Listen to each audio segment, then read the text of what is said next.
action. We're talking about food plotting the simple way here. If you guys want to do a really simple food plot, and you guys all know this, you've probably searched for videos on YouTube, the poor man's plot. Dr. Grant Woods just recently did a video where he talked about planting a food plot with just hand tools. So you can plant a really effective food plot with a few just very basic tools. A cheap backpack sprayer from Harbor Freight, a seed spreader, and a board. You can put a couple of rope handles on each end, and this will crimp your cereal rye cover crop each summer for you. Now, if you're going to do I'm standing right now in one of my little food plots. It's what I call a micro plot. It's probably only maybe 1,200 square feet of clover planted in here, and it's strategic, kind of for my hunting plan. If you were going to do only like maybe 4 or 5 of these types of plots, this would work for you. You could have really effective food plots. There's a couple problems with it though. First of all, if you've got any kind of deer density whatsoever, they're going to have this mowed down to like a putting green. And so browse pressure is going to be an issue for you if you only do a few small micro plots like this. Secondly, you're going to have so much fun. You're going to want to plant 2 or 3 acres. That's what most guys end up doing, is a couple, 2, 3 acres. And the problem is that if you only had these tools and you were doing more than an acre, it really would take a lot of the fun out of it. It would become tedious, and it would be a chore for me anyway. So this was kind of where I draw the line. I know I'm all about simple and I'm all about cost effective, but I really believe that you need to take the next step up in equipment if you're going to have fun doing this and if you're going to do it effectively. So let's talk about the equipment that you really need if you're going to do more than an acre or so. Go. Guys, this is what I think is the minimum amount of equipment that you need to do deer food plots the simple way if you're going to do more than an acre or 2, okay?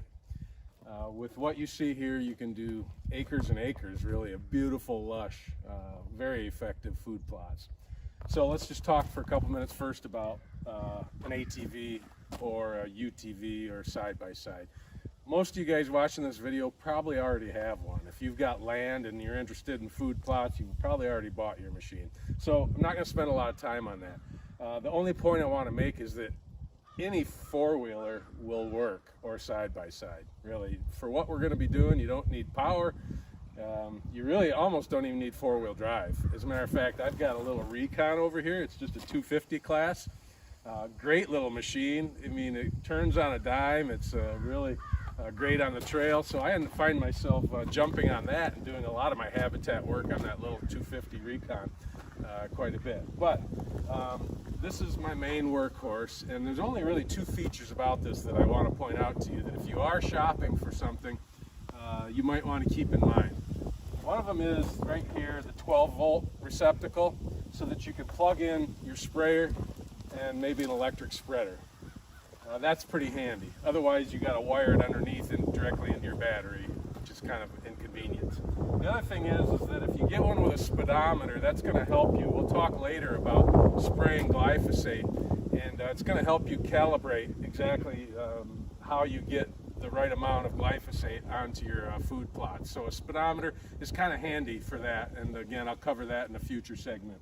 So other than that, I actually prefer an ATV over a bigger UTV or side-by-side, and the only reason is because, number one, they're cheaper, and I'm all about cheap, but they're also smaller. They're more manageable, easier to transport, easier to get around in the woods. But I can't imagine having a deer hunting property without some kind of machine like this. Obviously, you're going to use it for a lot more than just food plotting, firewood, retrieving animals, that kind of thing. So get yourself a good one, take good care of it, and it'll last you for decades. Let's move on to the sprayer. I would recommend you go with a 25-gallon. It just makes it, you're going to be able to do 2 acres at a time with one filling with a 25-gallon, as opposed to getting a 15, which will limit you to 1 acre before you have to fill it up.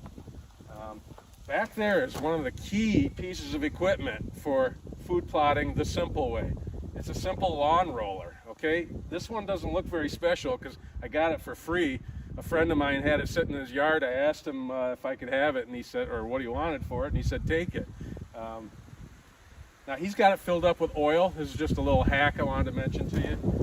I asked him why he's got it filled up with used motor oil, and that's so that he can leave it out year-round without having to drain it, and the oil won't freeze and do damage to it. So now you might be looking at that thing and thinking that's not very wide. It's only, I think, 2.5 feet maybe wide.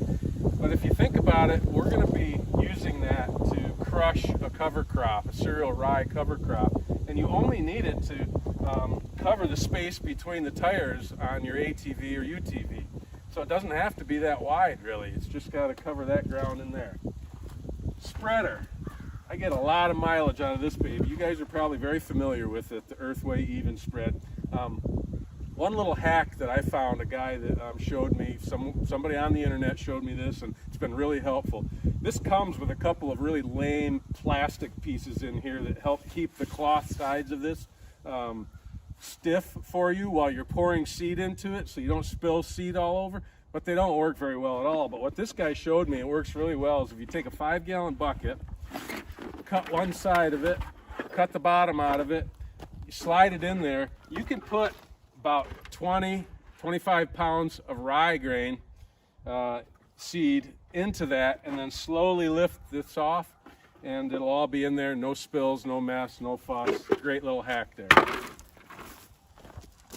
Every serious habitat manager needs a chainsaw. Enough said. The only thing I use this for anymore, this is just an electric spreader mounted to the front of my four-wheeler. I only use it for lime. If you've got a low pH, again, we'll talk about this in one of my future segments, talking about soil amendments, but spreading lime, the 40-pound bags of pelletized lime is what I'm going to recommend to you. I can't think of a better way of doing it than this. Any other way would really be a lot of work and a pain in the butt. So this thing's very useful until you get your pH up to that point where you don't need to spread lime anymore, and you may get there. I think that's it, guys. I know this isn't necessarily cheap, what you're seeing right here. It's all relative, right? It's cheap compared to a tractor and implements, a seed drill. This is pennies on the dollar compared to that. And it really is a great way to plant food plots and to keep it simple.